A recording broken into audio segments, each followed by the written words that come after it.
পুরো চট্টগ্রাম নগর ঘিরে চলছে কিশোর গ্যাংয়ের দৌরাত্ম্য। তারা মানছে না পুলিশ, মানছে না র্যাব। বাবাকে খুনের পর এবার মুরাদপুরে এক যুবককে মেরে রক্তাক্ত করেছে কিশোর গ্যাং। ঘটনার নেপথ্যের ঘটনা নিয়ে থাকছে টিম চট্টগ্রাম প্রতিদিনের অনুসন্ধান।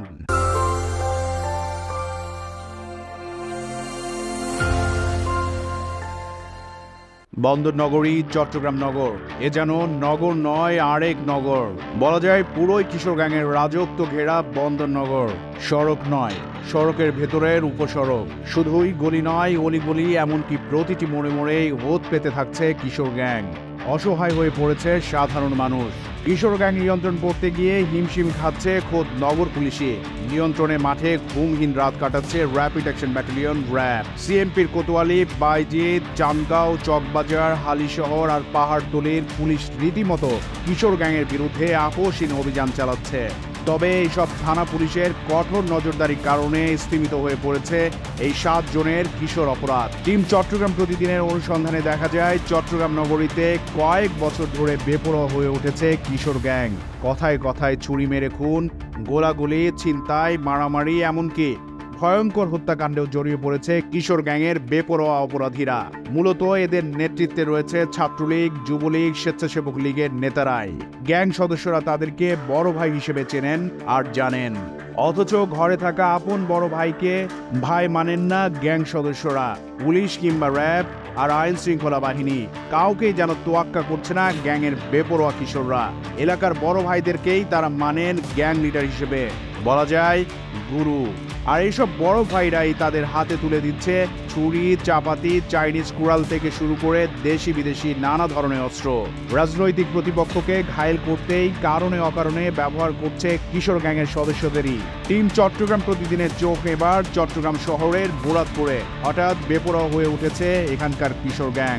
লেগুনা, টমটম, টিকটিকি নামে গাড়ির স্ট্যান্ড ঘিরে চলছে বড় ভাইয়ের নামে চাঁদাবাজি। তাহলে এখানেও রয়েছে আরেক বড় ভাই। এই বড় ভাই শুধুই বড় ভাই নয়, চর থাপ্পড়ের ওস্তাদও বলা যায় তাকে। তবে তিনি নাকি ছাত্রলীগের সাবেক কোনো এক নেতা।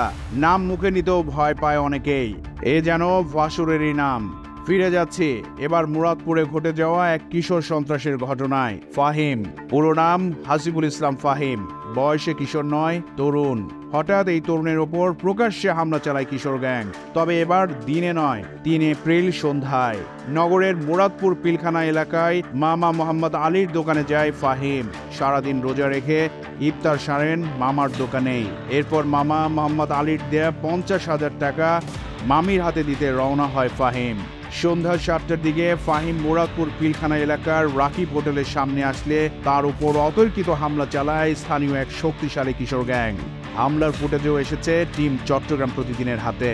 ফুটেজে দেখা যায় হাতে দেশীয় অস্ত্রশস্ত্র নিয়ে এগিয়ে আসছে 20 থেকে 30 জনের একটি গ্যাং। নেতৃত্বে ছিল অপূর্ব, নিলয় দত্ত, দেলোয়ার, তুষার ও ফাহিম। কিশোর গ্যাংয়ের বেপরোয়া কিশোররা হঠাৎ হাসিবুল ইসলাম ফাহিমকে মারছে এলোপাতারি কিল ও ঘুষি, সঙ্গে লাথিও। মারার এক পর্যায়ে চাকু, লোহার রড ও ইটের টুকরা দিয়ে ফাহিমের শরীরে আঘাত করা হয়। মুহূর্তে ফাহিমের মাথা, হাত সহ পুরো শরীর জুড়ে রক্তে রক্তাক্ত। অভিযোগ উঠেছে কিশোর গ্যাংয়ের সন্ত্রাসীরা ফাহিমের সঙ্গে থাকা 50,000 টাকাও ছিনিয়ে নেয়। ভেঙে ফেলে ফাহিমের মুঠোফোনও। এবার প্রাণ বাঁচাতে চিৎকার ফাহিমের। এগিয়ে আসে আশপাশের লোকজন। পরিস্থিতি বেগতিক দেখে পালায় কিশোর গ্যাংয়ের চিহ্নিত কিশোররা। রক্তাক্ত ফাহিমকে উদ্ধার করে স্থানীয়রাই নিয়ে যায় চট্টগ্রাম মেডিকেল কলেজ হাসপাতালে। এই বর্বর ঘটনায় মামলা গড়ায় সিএমপির 5 লাইশ থানায়। মামলার বাদী ফাহিমের অসহায় মা নাজমা বেগম, যিনি নাকি একই কায়দায় হামলায় হারায় তার স্বামীকে। তাহলে এবার প্রশ্ন উঠেছে, মামলার আসামি কারা? কি তাদের রাজনৈতিক পরিচয়, কিংবা এই কিশোর গ্যাংয়ের বড় ভাই বা কে? কি তার পরিচয়? 5 লাইশ থানার করা মামলার আসামিরা হলেন মুরাদপুর পিলখানা এলাকার অপূর্ব, নিলয় দত্ত, দেলোয়ার, বিবিরহাট এলাকার তুষার ও 16 শহর ফরেস্ট গেট এলাকার ফাহিম। আর হামলার অগ্রভাগে থাকা অচেনার আসামির তালিকাও কম নয়। ফাহিমের উপর যারা হামলা করেছে আর সেই মামলায় একে একে একাধিক আসামির সঙ্গে নগর ছাত্রলীগের সাবেক নেতা নুরুল আজিম রনির রয়েছে বিশেষ সখ্যতাও। সখ্যতার এমনই চিত্রের এক নয় একাধিক ছবিও এসেছে টিম চট্টগ্রাম প্রতিদিনের হাতে। অনুসন্ধান বলছে মুরাদপুরে দীর্ঘদিন ধরে বসবাসের সুবাদে নুরুল আজিম রনির বেশ কয়েকটি বিশেষ সমর্থক গ্রুপ রয়েছে। এসব গ্রুপে আবার উপগ্রুপও কম নয়। এই নুরুল আজিম রনির একের পর এক বিতর্কিত ঘটনা নিয়ে একসময় বিব্রতকর পরিস্থিতির মুখে পড়েছিল চট্টগ্রাম নগর আওয়ামী লীগও। আর রনির দুঃসময়ে তাকে বুকে টেনে নেন যুবলীগের সাবেক এক নেতা, নাম হেলাল আকবর চৌধুরী বাবর। মূলত রনির রাজনীতি এখন বাবরেরই হাতে। ৩ এপ্রিলের কিশোর গ্যাংয়ের হামলায় ফাহিম রক্তাক্তের ঘটনায় তৎপর হয়ে ওঠে পাঁচলাইশ পুলিশ। ৬ এপ্রিল মুরাদপুর এলাকা থেকে মামলার ১ নম্বর আসামি অপূর্বকে গ্রেপ্তার করে পাঁচলাইশের পুলিশ। তবে অভিযোগ উঠেছে, সিসিটিভি ফুটেজে হামলাকারীদের স্পষ্ট দেখা গেলেও কোনো এক বড় ভাইয়ের ইশারায় অন্য আসামিরা এখনো ধরাছোঁয়ার বাইরে। পুলিশের ভূমিকা নিয়েও নানা প্রশ্ন এখন জনমনে। ঘটনাস্থল মুরাদপুরের পীরখানা এলাকায় জন্ম আহত হাসিবুল ইসলাম ফাহিমের। কিশোর গ্যাংয়ের হয়ে যারা তাকে রক্তাক্ত করেছে তাদের সাথেই বেড়ে ওঠা ফাহিমের। শৈশব আর কৈশোর জীবনে যাদের সঙ্গে কেটেছে রাত দিন, তারাই নাকি কোনো এক বড় ভাইকে খুশি করতে রক্তাক্ত করেছে ফাহিমকে। আর এই বড় ভাই চট্টগ্রামের চেনা শহরের চেনা মুখ। ফাহিমের বাবাকেও খুন হতে হয়েছিল এই মুরাদপুরের পিলখানা এলাকায়, তখন 2019 সাল। পিলখানা এলাকায় তুচ্ছ ঘটনাকে কেন্দ্র করে সন্ত্রাসীরা ছুরি মেরে নির্মমভাবে খুন করে ফাহিমের বাবা মোস্তাক আহমেদকে। এরপর 2022 সালে ছেলে ফাহিমের জীবন বাঁচাতে মুরাদপুর পিলখানা এলাকা ছেড়ে মা চলে যান বাইজিদ বোস্তামি থানার অক্সিজেন লোহার ব্রিজ এলাকায়। এখানে জীবন কাটছিল বাবাহারা ফাহিম ও তার পরিবারের। আহত ফাহিমের মা নাজমা বেগম টিম চট্টগ্রাম প্রতিদিনকে জানান, 3 ভাইয়ের মধ্যে ফাহিম মেঝো। ফাহিমের জন্ম, শিশু থেকে কিশোরকাল কেটেছে এই মুরাদপুর পিলখানা এলাকায়। 2019 সালে এই এলাকায় সন্ত্রাসীদের ছুরিকাঘাতে স্বামী মোস্তাকের মৃত্যুর পর আর এলাকায় থাকতে মন বসত না নাজমা বেগমের। ছেলেদের নিরাপত্তার কথা ভেবে 2022 সালে এলাকা ছেড়ে অন্যত্র চলে যান তারা।